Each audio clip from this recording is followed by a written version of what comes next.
So now, if I was just to talk about family a little bit and your father. Now, your father also led pretty much a similar life that you was going to obviously lead down the line. And what can you tell us about him as far as, let's say, the pros and cons sort of thing? There's two sides to my dad. Yeah. Right, there's an old side that I knew, and there's a side to my dad that I didn't know, that I'm starting to get to know now with a couple of his close friends and associates growing up, people he used to work with as a young man.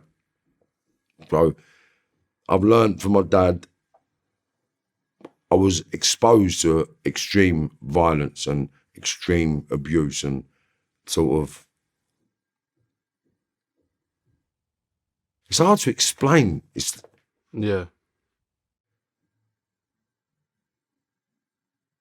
It's like I was being programmed just to be the meanest thing here. At the time, I couldn't understand why my dad, right, so my dad used to batter us all and do some wicked things, and I could never understand it. But it's ironic because now I kind of understand it by speaking to one of his good friends, Delroy. Do you know what I mean? And he's told me some things about my dad and told me some things that I didn't really understand. But my dad didn't take Class A drugs. Well, my dad didn't drink alcohol. Right? My dad just smoked weed. And my dad done everything he could. And my dad was a very spiritual man and a very righteous man. So I've been told by his friends, right? When his friends got into the cocaine industry back in the 60s, yeah, my dad decided not to.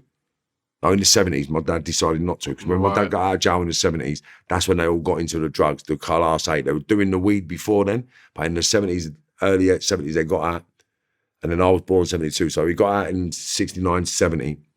And then they went in to the Class A's. My dad went the other way. And Powell Delroy said to me the other day, he said to me, you know what? I was proud of your dad going his own way. Do you know what I mean? Like, your dad was the man, he was this, he was that. Your dad looked after me, your dad taught me this, your dad taught me that. So I was like, wow, I never realised. I said, do you know what? He said, and I told him all about my dad. He said, I can't see that. That wasn't your dad. Like, your dad was like, a striving, strapping man. He said, you know, the only thing I can think about, Marv. I said, what's that, though? He said, he was fucking frightened, mate. And although it's no excuse, I can understand it. Yeah. Like, my dad wasn't into drugs. He never took Class A drugs. He never took alcohol. Yeah. Right? All he done was smoke weed and gamble a little bit, right?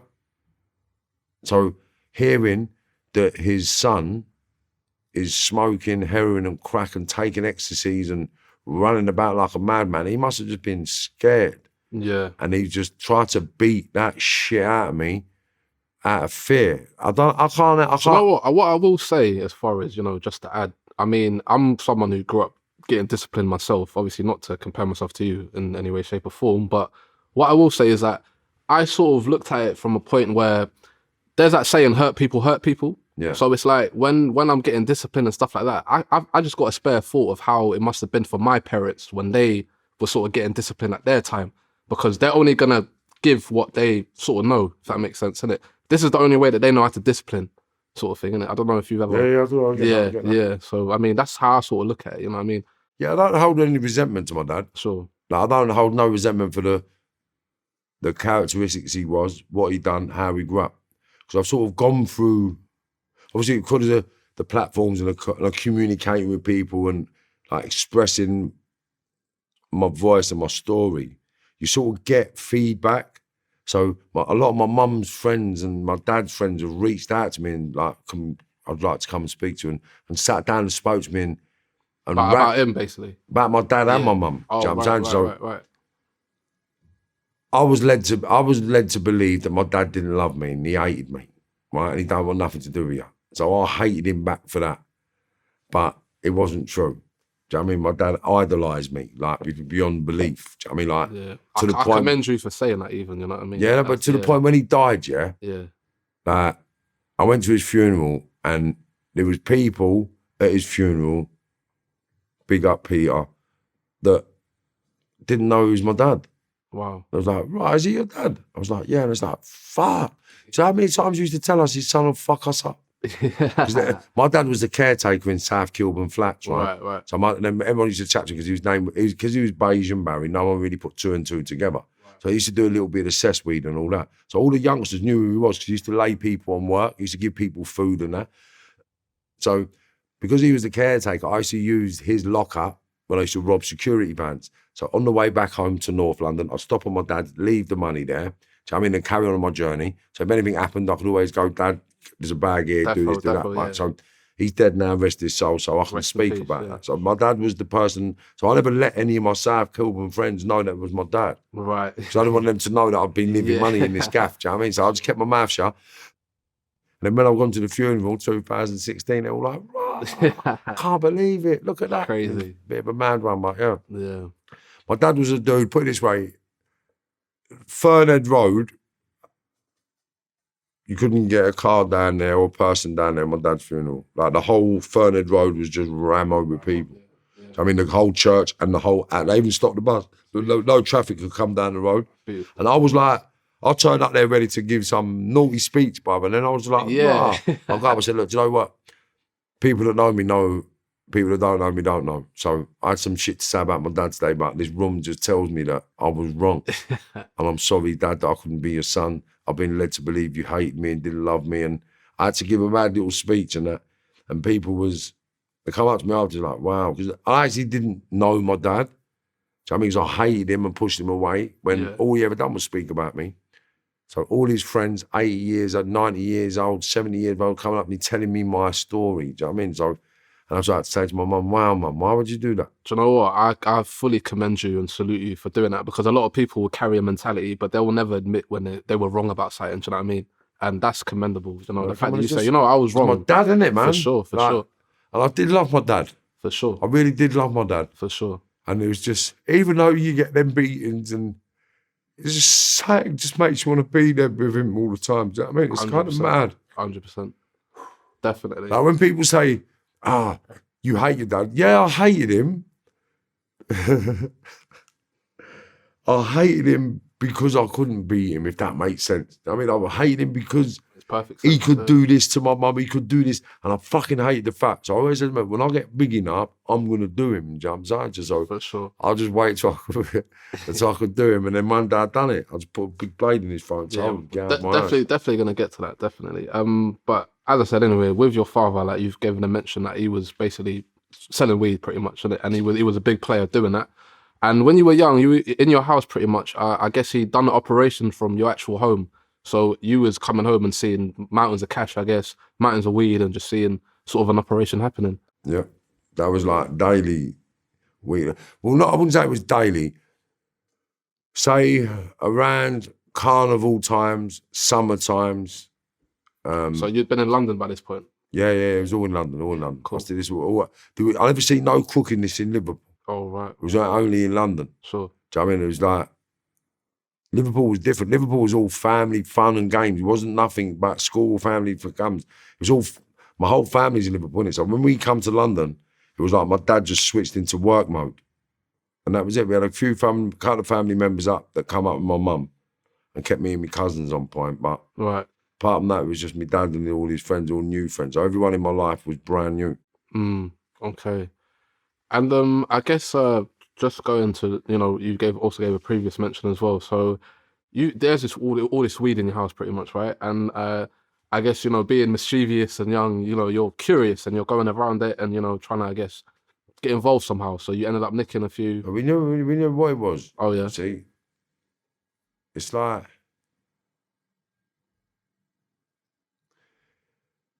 think of it like this. All the kids we wanted to hang around smoked the stuff that my dad had loads of. Right. So it was just common sense. How much you lot, and how I'd done it, I walked up with I had a carrier bag full of Sensi, yeah. So I walked up to the old lot, you lot want some weed, yeah? And I was like, yeah, I said, yeah. How much you want to give me for that? Like acting all cool and that, yeah. And how old was you? That was Maitland Park, so 8 or 9. 8 or 9, yeah. Go on. 8 or 9. So I had a big bag of weed and they went, we'll give you 50 quid. I was like, go on then. And they give me 50 quid. They all got their things together and give me 50 quid. So there's me now thinking I'm the man, innit? So I've got the 50 quid, gone to the shop with all my mates to buy sweets. Wow. Give the geezer the reddies and he must have rung my dad. So it was either, I rung my dad to over the £50 note. So the £50 note was either off the puff or the money I robbed out of his pocket.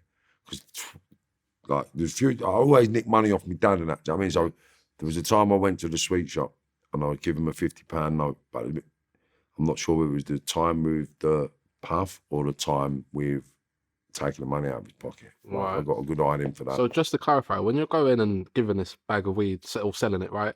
They know who you are. They know this is Barry's son, sort of thing. Yeah. And what they got on the blower, like your son's No. Right. The kids, but the person in the shop rang my dad and said, "Your son's just fucking come in the shop with a £50 note." Got you. So I got beaten with the belt for going because my dad thought, well, it must have been I nicked it off him. Yeah. So the money I nicked off my dad is because I nicked off my dad and been beaten. Right. That's it. Yeah. So the £50 note was when I nicked my dad's money.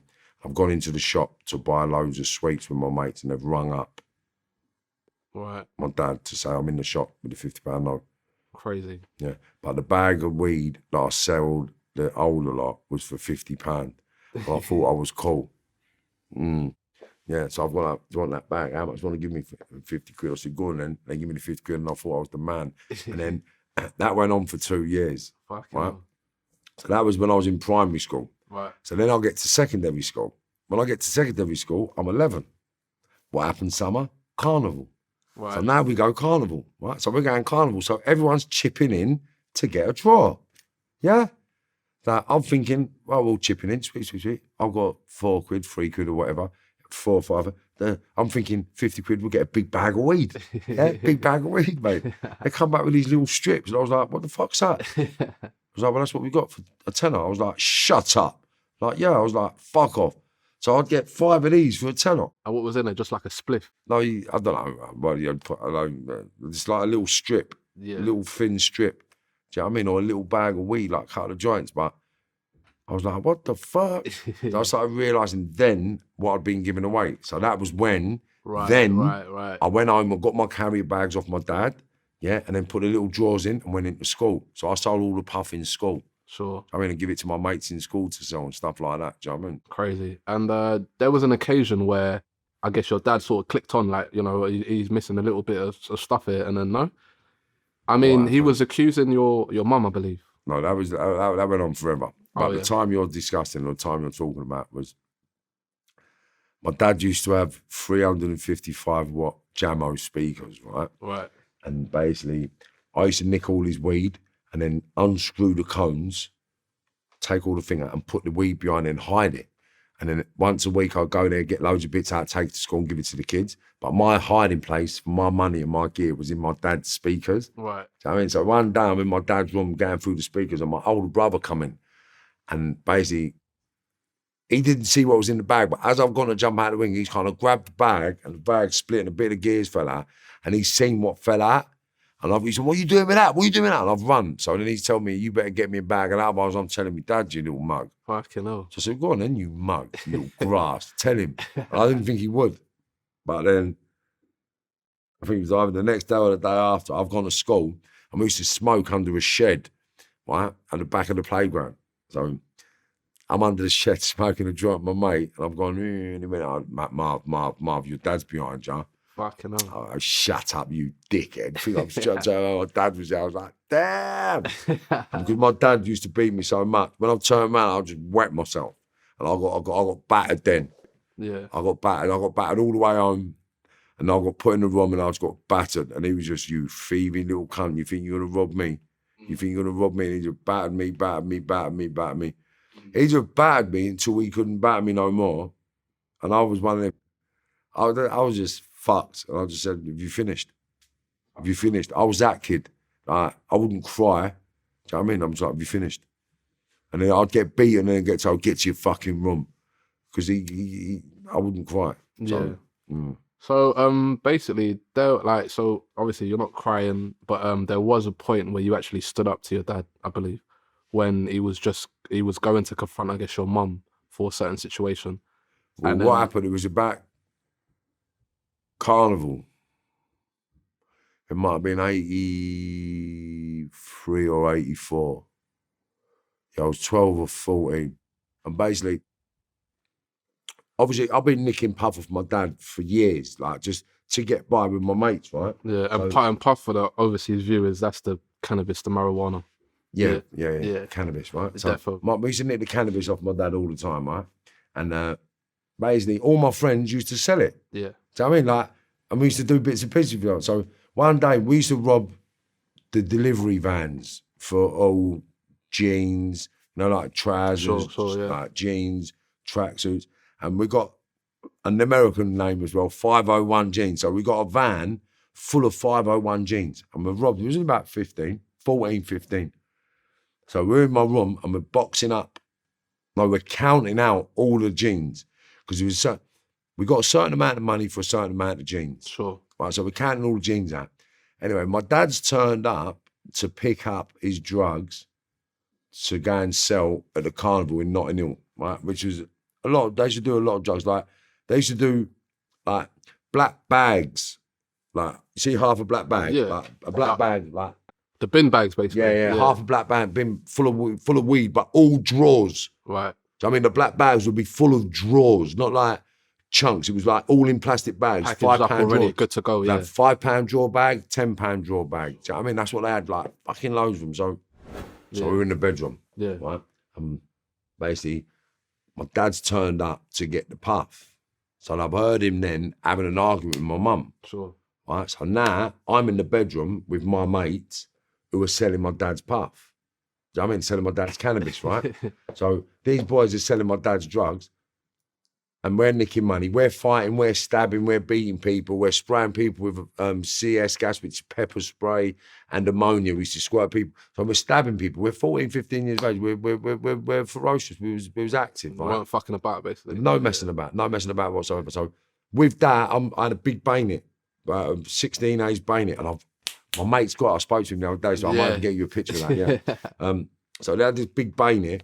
So I've picked the bayonet up and they've all picked up weapons. So I've run down the stairs expecting all my friends to be behind me. There's only 4 or 5 of us. Right.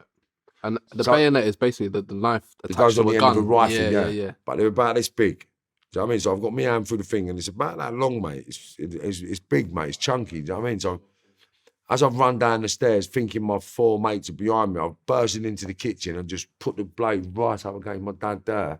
I just said, get your fucking hands off her. Do you know what I mean? Because I was pretty tall then as well. I was about 5'9", 5'10". My dad was 6 foot, but I was quite tallish, but not over 6 foot. I never got over 6 foot till I was 17. Mm-hmm. So then basically, when I've gone like that with the blade, and he sort of moved his head back a little bit, so I thought, fuck, he's just shit himself. So I've stepped to him a little bit more, do you know what I mean? And with that, he's backed up a little bit. So I just walked him out and edged him out. I said, I'm the man in this house now, mate. Don't bother coming back. Do you know what I mean? Like, you can't come in and put your hands on my mum. Okay. It ain't happening. I mean, and as I've turned round and I've looked at the stairs, I've seen all my mates at the stairs. I thought, rah, I've just done it on my own. Popcorn, watching sort of thing. Yeah, I thought I've just done all this on my own. So in my head, I just confronted the baddest man in the world. Do you know what I mean? And that just gave me a mad ego. Crazy. And from that day, he didn't stop there, I guess. The madness begun. Yes, and then you confronted him again, I suppose, when he was in the gambling spot, apparently. Yeah, that was when he used to over in Church Road. Right. So I used to go Church Road. So what I've done, it was just a psychology thing, right? So when you look and then people got guns down the back of the trousers, right? Yeah. So what I've done, I put a gun down the back of my trousers, and then I've run up the stairs into the gambling hall. Mikey, I won't tell you his nickname, but Mikey was down there. And as I've run up the stairs, a couple of the young kids that was there have looked up the stairs, but they can see my strap. Sure. Because that was my buzz. I just wanted them to know I'm there with a gun. So when I've walked into the older people now, all the young kids are looking, thinking, rah, that young kid's just gone in there with a strap, bro. Like, and then I've gone in there and batted up my dad. Do you know what I mean? I was like, don't bother coming down my house with your fucking liberty. And I can't remember the words I did say, but his mate said something to me, and I remember pointing the gun in his mate's face. I said, who are you fucking talking to? And he's like, Barry. And then my dad said, son, please. I said, no, please, nothing, mate. Just don't bother coming to my house and putting your hands on no one. I can't remember the exact words I said, but it was along them lines. Sure. And then I just said, and then I left. But then we became as close as you could be, really, after that. Like, definitely. As close as you could be under the circumstances, to be fair. We weren't dad and son, but... So the relationship, would you say, changed a little bit after that, and it was a bit more, I don't know, more cordial, like, sort of thing? I could speak to him. I could go around his house. He had kids with someone else, like Kirk and Leomi. So I'd go around to Kirk and Leomi's house, see their mum, Lorraine. So I'd see them family. I'd go and see my brother and sister and like stepmum, so to speak. Do you know what I mean? So I'd always spend time around them trying to look after my brother and sister as best I could. But yeah, Nice. I tried to build a relationship as best as I could with the rest of the family. So it weren't perfect, but I tried my best. Nice. No, I respect it for sure. And so you being around drugs at a very young age, so you began smoking incredibly young, and this, I guess, progressed on to further, like, stronger, harsher sort of drugs, like, shortly after, sort of thing?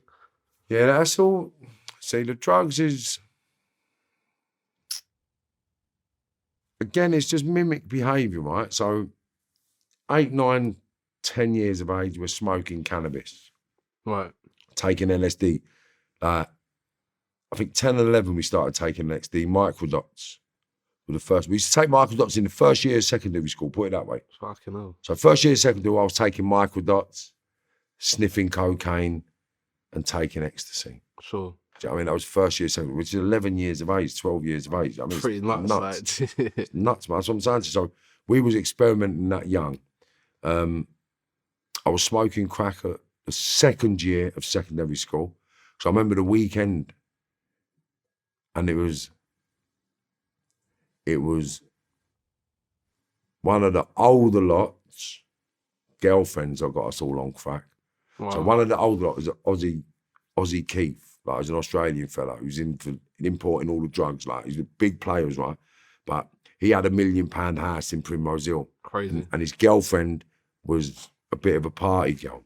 But when Aussie weren't here, he left the keys in his partner's house, which was my friend's dad. Right. So when he weren't about, we used to get the keys to the house. So we used to stay in the house, but it was our house. We used to have parties in there and all that sort of thing. So one day, his girlfriend showed my mates how to wash up a big year. Do you know what I mean? And then they showed us how to wash up a big year, and we smoked a little bit of crack, and it was like, this is all right. And then it was just what turned out, what we thought was a little bit of fun just turned into a few years of madness, yeah.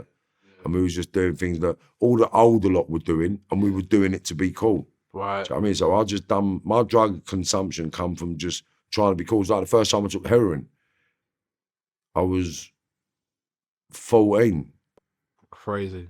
Yeah, and it was one of the old lot. I was steaming with some coke and all that. I took some crack and I was wired. And I was like, have you got any Valium? Have you got any Valium? He said, no, have a bit of this. This is much better than Valium. I was like, well, what is it? He said, this bit of gear. He said, roll this up, put that in your mouth, smoke that.